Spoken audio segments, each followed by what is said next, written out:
In the dusty old Texan deserts, ain't no one gonna help you when the buzzards and the coyotes come a-callin'. If you want to survive out there, you better make like a lizard with a deep bag of tricks. Set a spell, and learn you a thing or two about the lengths one wasteland reptile will go to maintain the balance of life, death, and taxonomy. Welcome back to Life, Death, and Taxonomy, your 30 minutes of interesting animal info. I'm Joe. And I am Carlos. And today we're talking about a lizard. First reptile. First reptile we've ever talked about. And here's the breakdown taxonomically. Well, what is it called? I think we're going to drum roll to that. Oh, really? With the taxonomy. Oh, you don't want to say what its regular name first? No, we'll go there. All right. Kingdom, Animalia, as that is a given so far. Let's see if you out there in Podcastia can guess the animal before we get to the end. Okay. I don't expect that from you. Phylum, Chordata. Class, Reptilia. Ooh. Order, Squamata. That's one of my favorite names. What's Squamata with you? Suborder, Iguania. And here's the hard one. Here's the hard one. Family, Phrenomatidae. Phrenomatidae. And then the Janus. Cheese sandwich? Genus, Phrenosoma. Which means toad-like body. There's a little hint for you. Okay. It's not a toad. Because it's a reptile. Right. And it's called the horned lizard on the street. What? Also called the horny toad because they're wrong about it being a toad. But it definitely has a lot of horns. It's got a toad-like body. Yeah. And that's because it's got a squatty little body with a short tail, similar to a toad, even though toads have no tail. Except for when they're little babies. They have a little tail bone. Yeah, because they used to have a tail. Right. Back in their, goth phase. The tadpole phase is their goth phase? Yeah, because they're black. I don't think I would have ever thought of it that way. They're covered in spikes, similar to your household bearded dragon. Or your household triceratops. Uh-huh. Because they kind of have a cranial spikes. A frill that has covered in spikes. They're called cranial spikes. And they use those by tucking their face down under their body and pointing the spikes up in case something is trying to bite them in the back of the neck or pick them up.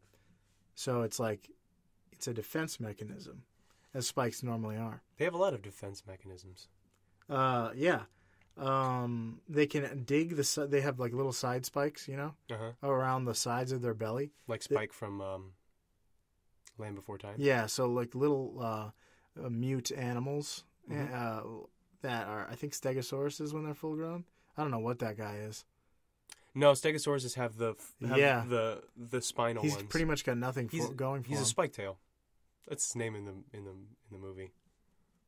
Huh. His species is called a spike tail. But that would lead me to believe it's Stegosaurus.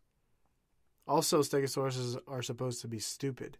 Really? The tiny brains? Yeah, very tiny brains heads. Compared to the size of their body. Yeah, huge body, very small heads. And he was dumb. The character. Okay. So it's because he was mute? So maybe babies didn't have those. Maybe, baby. So they can dig their little side spikes down into the ground to avoid attackers from flipping them. Or getting their bottom jaw underneath. See, that's weird because sometimes they flip themselves. Well, that's like the David in Gath tactic. David and Gath. In the Bible, David goes to the hometown of Goliath, the guy he killed.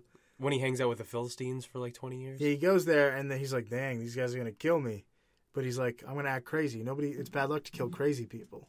Okay. So he acts crazy and they don't kill him. So that's what this idea is, to flip out. So these literally flip out, and then cats, dogs, birds, they all have a moral standard. Yeah. They all have a secret superstition based on luck. Yes. That they're like, it's bad luck to kill something that's losing its mind. Uh-huh. Although there might be an evolutionary thing to it where if something is sick, then it would act odd like that.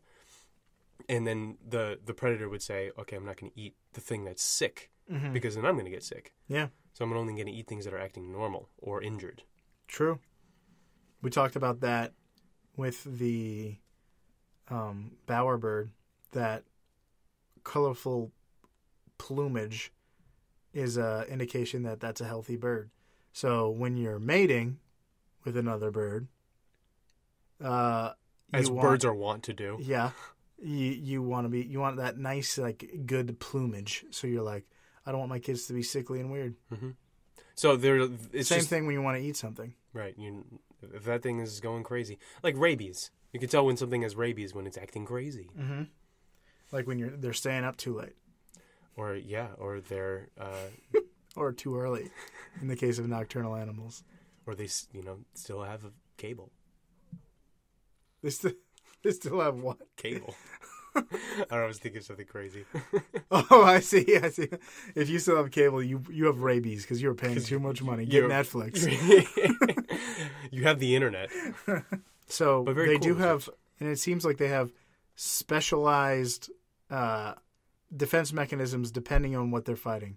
So or what's trying to eat them, rather. Let's talk about the progression that they go through. So if they're being attacked by a snake, or a bird or something like that, they'll usually immediately stand as still as possible, because some of these animals, their vision isn't based on movement, but they prefer to eat something that's moving. It's easier to see something that's moving than it is to see something that is that's true standing still. We forgot to mention that these guys mostly live in North America, deserts. Uh-huh. And not super sandy deserts like you would imagine the Sahara to be. Like Texas, where there's like those little plants that don't need too much water. Right, xeriscaping. Like the Mojave. Yeah, that's not in Texas. Where is that? That's in Nevada. Colorado? Nevada? Uh-huh. So, but yeah, all the western United States, Texas, Mexico, have a lot of these little guys, even though their population is declining. Mm-hmm. So since they have these spiny bodies that are mixtures of kind of yellowish brown gray, they really easily blend in with the rocks and stuff that are in these deserts. So if they stand totally still, I mean, I saw some pictures and videos where it just kind of panned over the ground and said, "Did you catch the horned lizard that was sitting there?" And I'm like, "Nope, Mr. Narrator." And so their camouflage is actually really good. So if the camouflage doesn't work, or if they're just in a bad situation, or if they sneeze, which we found out that reptiles can't do. Can't? No, reptiles cannot sneeze. Only mammals can. That's right. We found that out. Yeah. Continue. So yeah, they'll start with camouflage. If that doesn't work, then they will start to just sprint in short segments, which you'll see a lot of lizards do. Yeah. They don't always necessarily run to their destination immediately. They'll run like 5 or 6 yards. Which is why you kick them in the face when they're running across the sidewalk. Because they stop? Yeah.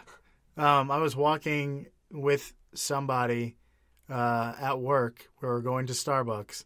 There was a lizard running across the sidewalk. It stopped, and she kicked it in the face with her normal walking, not on purpose. She felt really bad about it, actually. Well, sometimes if you're riding your bike along was it a lizard or an iguana? It was a curly-tailed lizard. Oh, okay. Those things are pretty big, actually. Yeah. Where I work, there are tons of iguanas, tons of them, all over the place. And if you get too close to one, it'll just sprint really fast, but not all the way away from you. Mm-hmm. And the idea of this is to kind of confuse these predators that work based on movement. It's not that you're invisible to them, like people thought T-Rexes can't see you unless you are moving, which is probably not true. But it helps if you're moving, especially if you're a camouflaged little lizard. And So if that doesn't work, if that doesn't throw them off, which I feel like it wouldn't, because they're like, oh, now it's moving. Now I'm going to go chase it. Right. And then it's going to stop, and then I'm going to catch it. I think they're the same way, though. What? Certain lizards. So I have witnessed with mine own eyes a lizard chasing a beetle. The beetle stops, the lizard stops.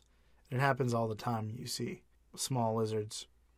So I feel like they have the same kind of vision. Is it trying to trick out the beetle? The beetle's like, keeps walking, and it hears footsteps, and then it stops. Dun! It turns around and is like, I don't see anything. And the music's getting swelling and getting intense. David Attenborough is losing his mind. Lizards. I love when he sounds concerned. So we're at the point now where this bird or snake has now caught up to the horned lizard and is going to eat it. So it'll start to puff itself up, like a lot of toads will do, in fact.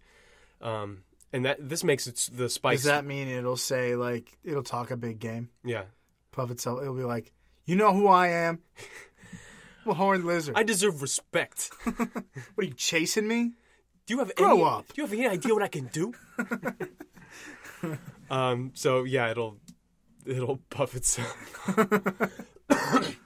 It'll literally inflate itself with I like air. how the idea of doing that, like talking a big game, is the figurative version of that literal thing. But when you pretend But or literally talk a big game, you actually puff yourself up. Like when we were just doing that, we kind of brought our shoulders back. Yeah, that's true. You kind We of did. puff your chest out. You try to make yourself literally look bigger and also puff up your ego. At least if you're trying to be animated while you talk. I imagine that if lizards had a language and then could also share that with birds like they can in all animated films, that they would be doing just that. That's kind of what growling is. It's like, I'm going to kill you if you... It's a warning. Yeah. But this is more of like what the pufferfish does. Like, Yeah. oh, I was small and unassuming, and now you don't want to eat me. I probably couldn't even fit in your mouth at this point. And that's what the horned lizard is. I mean, the spikes are now all facing outward. I like that reasoning. It's just like, listen, man, I probably wouldn't even fit in your mouth. What's the point? And the bird is like, I'm going to try. I haven't eaten anything in 3 days. I live in a desert. I mean, I'm going to try. You're probably right. I have a beak, so I imagine that's And a probably family to feed. Probably not even going to hurt me. I imagine it probably doesn't hurt. I mean, like if a condor or something were to swoop down and grab one of these guys, the spikes wouldn't hurt its beak. No, It'd you're hurt right. its But feet. it would hurt to swallow for sure. Yeah. So you would probably try to rip it open and then eat the meat from inside. But anyway, it's still a deterrent. Mm-hmm. A deterrent you should use if you ever encounter a black bear. Not a grizzly bear. No? A black bear. Yeah. Grizzly bear, you play dead. Black bear, you make yourself look big. Really, playing dead is not a good thing. But you shouldn't puff yourself up in front of a grizzly bear. Right. It's a challenge. Don't look them in the eye either. Really, what you should do when you see any kind of bear is not look them in the eye. For a black bear, you make yourself look bigger, and you just kind of walk away speaking a low register. For a grizzly, you just try to like slowly get away. Yeah. Like try to make you're not a threat. Although I did see one. If there's babies, there's nothing you can do. Yeah, you're dead. Fight it off, I guess. Have fun. Try to enjoy it. Tell yourself it's going to make a great story if you survive. And it's going to make a great story if you don't. Like The Revenant. So I saw one video of this tour group in Alaska that was standing near a very shallow river, and a grizzly bear just kind of pops through the foliage and into the river area and then starts to run towards them. And the guide says, like, everybody stand your ground. And they all just stood there, and some of them started to move forward a little bit, and the grizzly bear just stops and then kind of makes another charge real fast and then walks away. And the most incredible part of that is that nobody ran away. Yeah. There was nobody who was like, I'm out of here. Which I just feel like you take any sample of 20 people from the population, and somebody's going to just disregard the rules. Yeah. Maybe they briefed them on that before. They're like, here, it's time now. Do not move. We made this abundantly clear. And I think that's just like, I've heard that bears tend to do warning charges a lot. Mm-hmm. So, and that's like a test to see, like, if this is a threat, if this is looking for a fight, it's going to react to aggressive, like, action. If it doesn't care, then it's not going to move, which no animal doesn't care about a grizzly bear running at them. But I guess it's just Except saying, maybe another like, grizzly bear. Yeah, okay. Or a moose. Mm-hmm. Moose are big. Yeah, they are really big. Anyway, we're talking about the horned lizard. Yeah, here. when you went to, like, Alaska, you said, I was watching this video in Alaska, and I'm like, there's no way this is about the horned lizard. But it is about standing your ground. Yeah, which, at a certain point, they will do. Right. And if that does not work, they sometimes also flip their bodies over, like we were talking about earlier, which kind of gives off this idea that, hey, I'm crazy. You don't want to eat me because I'm crazy, right? I might have some sort of virus, a crazy virus. Also, it's just fast, erratic movements, which animals are unsettled by. Yeah, the bro will be like, what? I'm out. Yeah. It's like, yeah, I mean, I wanted to eat something that was well-adjusted. High functioning. So, while this doesn't work for birds, this works for, not this flipping thing, this next thing, because this is its absolute last resort. If it's being attacked by a mammal, usually like a cat or a dog or some Coyote. Yeah, some canine or feline predator, it will resort to what's called ocular autohemorrhaging. Autohemorrhaging. Hemorrhaging? Hemorrhaging. Autohemorrhaging. Hemorrhage. Hemorrhage. Is what happens with blood. Auto. Ocular. And, man, this gives me the heebie-jeebies. I'm kind of sick just thinking about it right now, but I'm going to try to get through it. The hemojeebies. The hemorrhageebies. So, based on what taking apart the word, ocular meaning eye, auto meaning automatic, or without purposeful intent, and then hemorrhaging is about the blood. It means blood. It means it's going to release blood. And so what it does is it will pretend like it's ketchup. It'll restrict the blood flow away from the head. So your heart pumps blood all over your body. Mm-hmm. Same thing with reptiles and this lizard. And so the heart will pump blood into the head, and then it'll stop the blood from leaving the head. How? That's incredible. Constricting arteries. The fact that you can just do that. It's auto. Yeah, okay. It's automatic. He's not like, all right, I'm gonna the jugular, femoral. Yeah. Those shutting those down. Each one goes through an anatomy class. Oh gosh, my fingers. Yeah. I really do have the hemorrhageebies. So it'll restrict that, and the blood pressure will build up in its head to the point where it'll find release wherever it can, and the weakest blood vessels that are in the horned lizard's head are in its eye. Yep. Eyeball. So those blood vessels will break, and blood will come spewing 5 feet out of this thing's eye at its predator. It can aim this thing. So when you first said that, with its muscles, yeah, it can aim the blood trail. So when you first said this, or when I first heard about this, I was like, isn't that just an appetizer for an animal that's about to kill you, like squirting your own blood at it? But right. A dog or a coyote or something comes up and sniffs this thing and is like, I guess I'll take a bite. It spews the blood at it. Mm-hmm. Now, the horned lizard's main food, well, one of its main foods, is the harvester ant, which apparently has a sort of toxic chemical in it that's not toxic to the lizard, but is toxic to a lot of mammals. Spicy. And also tastes very bad. Apparently, it's foul. ants are spicy. Is it? Like it registers on the Scoville scale? I've just seen people eat ants and say that tastes spicy. And I think it's like acidic. It's not necessarily like gross. It's not necessarily whatever makes it's acidic. That's what it is. Well, I saw a video that said, well, this dog doesn't want a mouthful of lizard blood. I was like, yeah, he does. He was about to bite it, which would have resulted in a mouthful of lizard blood. But this particular blood, I guess, is really gross. And I guess if the animal were to eat it, it would not like it. Because what about dogs that are south of the border? Do they enjoy a little bit of a spice? Even them. If they're used to eating ants. Even they don't like this lizard blood. They like that spicy guac. The spicy... Those perros. Perros calientes. That's actually how you say hot dog in Spanish. It's wonderful.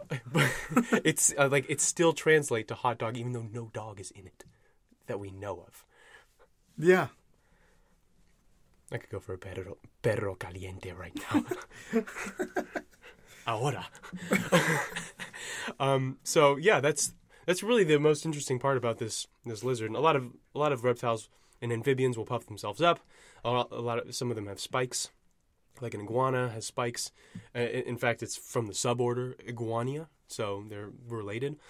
But really, this blood thing, and also this is not the only lizard that can auto-hemorrhage ocularly. Sure.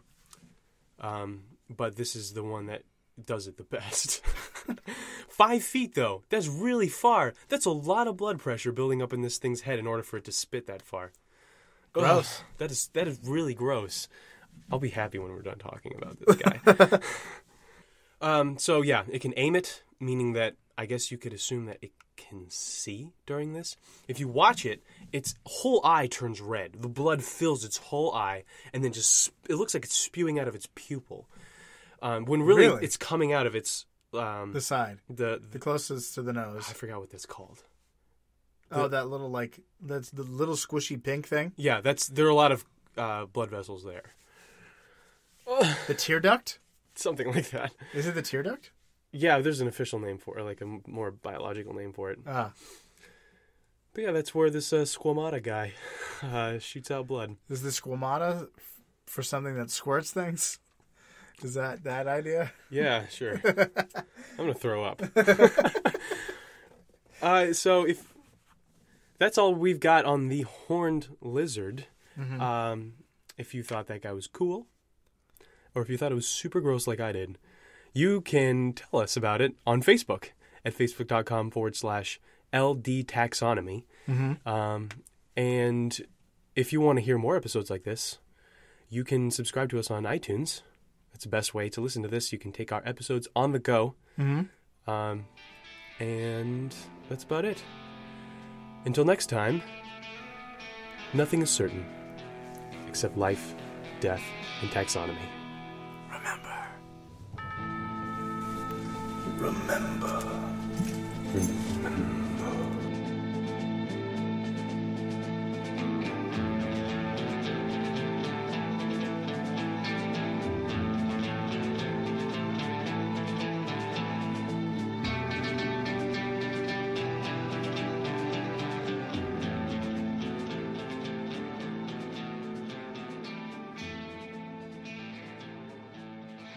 Welcome to the end of the episode. If your diagnosis is zoological ignorance, then I would prescribe 250 milligrams of more episodes. It's no cure, but it'll take care of the symptoms. Here, let me get your prescription for that. Now, I like to use iTunes, but you can use whatever podcast app you want, even the generic brand. In any case, subscribing is the best way to get your animal info on the go. I'll see you for your next appointment next week, right here on Life, Death, and Taxonomy.